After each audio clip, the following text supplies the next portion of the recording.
Speaking of the Mets, not only are they interested in Juan Soto, they've checked in on Garrett Crochet, as have the Red Sox. As have half the league, I'd say. You know, I mean, obviously we have no way of knowing this for sure, but if I had to guess, I think more teams were turned off by the whole extension demand. You think so? Than we might give credit to, because I don't know, man. There's just, and I've said this before. This may come back. Such a stupid ask. I know I've said it before. It's so dumb. I know. And this very well could come back to bite me for sure and make me look like an idiot. But there's just something about this Crochet situation that just does not sit right with me. And I don't know if it's underlying potential risk for injury. Like I don't know if it's an ego thing. Again, going back to this whole extension demand thing. Like I get it. It's a business. Look out for you. Look out for what's best for your future. I understand all that. But it just seems awfully early in your career to be making these sort of demands. Yeah. And I just don't know. What if you don't like it there? That's what, yeah. What if you hate it there? And, you know, God forbid for Crochet's sake, what if you try stretching this starter thing out long term and it just doesn't pan out, and it ends up. I think it ultimately shows like his lack of faith in his own.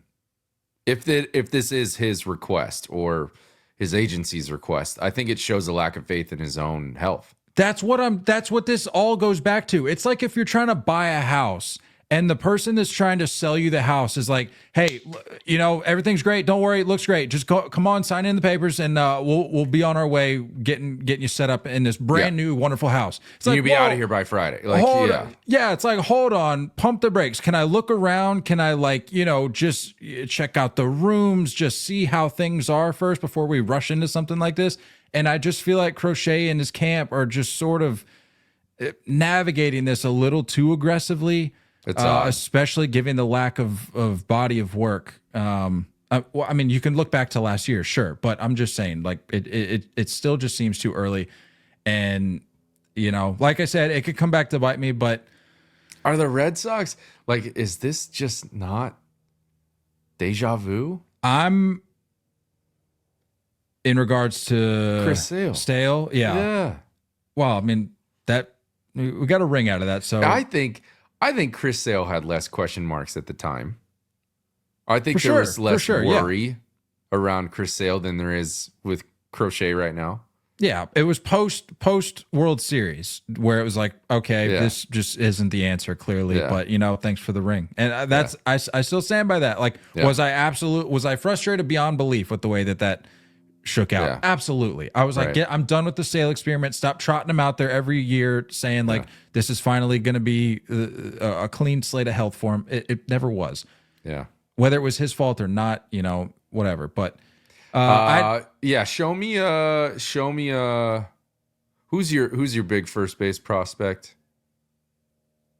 You're talking about Cassis? No. Oh, you had another one. Was he a first baseman? No, we got Marcelo Meyer, we got Roman Anthony, Kyle Teal. He's behind a dish. I don't. All right, we'll throw in Bobby Dahlbeck. Oh, Bobby Dahlbeck's gone. And you need more big leaguers tossed into that deal. I'm assuming the White Sox are going to want some more big leaguer. Dahlbeck's not part of the organization anymore. Oh, he is? Yeah, he's Arb's already up, huh? No, they DFA'd him, and then I don't remember how it shook out, but he's no longer with the team. Oh. Well, just continue to clear space for Pete Alonso. I think that's the way it is. Trade for Crochet. No, you know a guy that I want. You know that I got a guy that I want, and I know he's had his question marks with health and all that. But Max Fried, Red Sox are very much in on Max Fried. So I'm reading, and I legitimately believe that. I'm like, okay, I like Max Fried. Yeah, we're not talking Soto money, obviously, but you do need starting pitching, and it's more than time to make a splash. And it's perfect because it comes at probably a lower budget. I think a high ceiling, lower budget. You know what I mean? Like he's going to have a smaller dollar amount than what we thought a few years ago. I think he's cheaper. But you've seen what he's capable of. So there's a higher reward there. It seems like a perfect fit. Speaking of fits, where do you like Corbin Burnes at?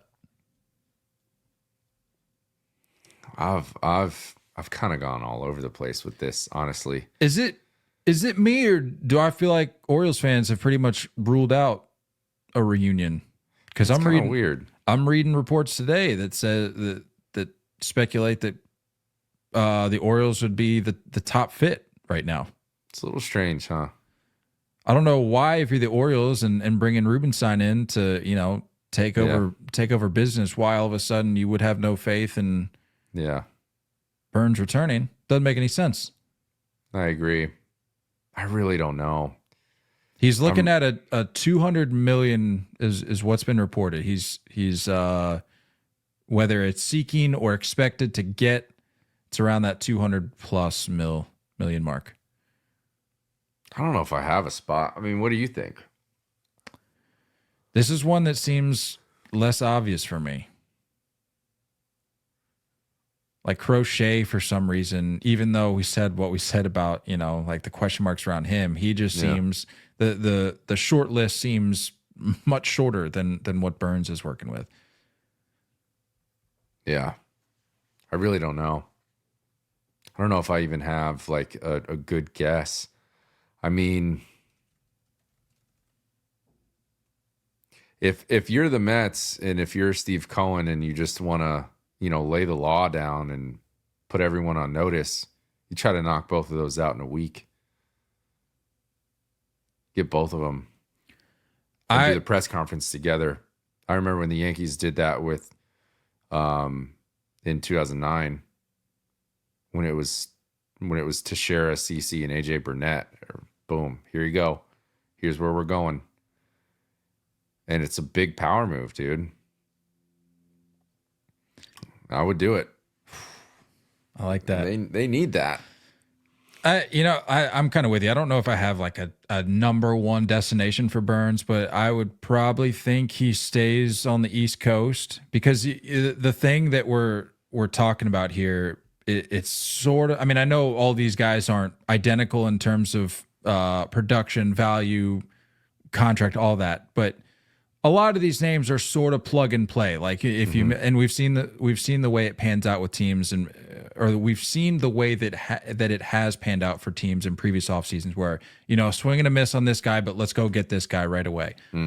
If the Mets want, I don't know, if they want Corbin Burnes, they don't get Corbin Burnes, so they go get Max Fried, or vice versa. Or, the Red Sox, like we said, need starting pitching. Could that be a situation where you want this guy, but you got to go get this guy? Or, I don't know. I mean, even the Yankees, throw the Yankees into the mix. There's like this conglomerate up here on the northeastern side of things where it's like, sort of a plug and play, grab who you can with the money that you got, and let's move on to the offseason or to spring training. Yeah.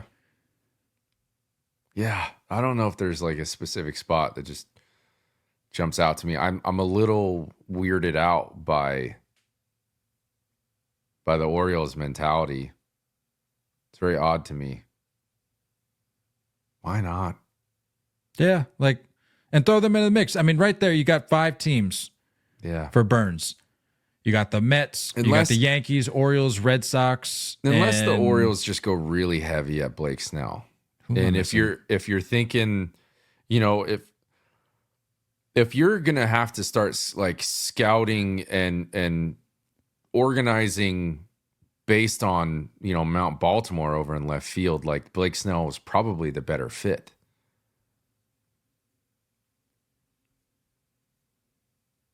I don't know.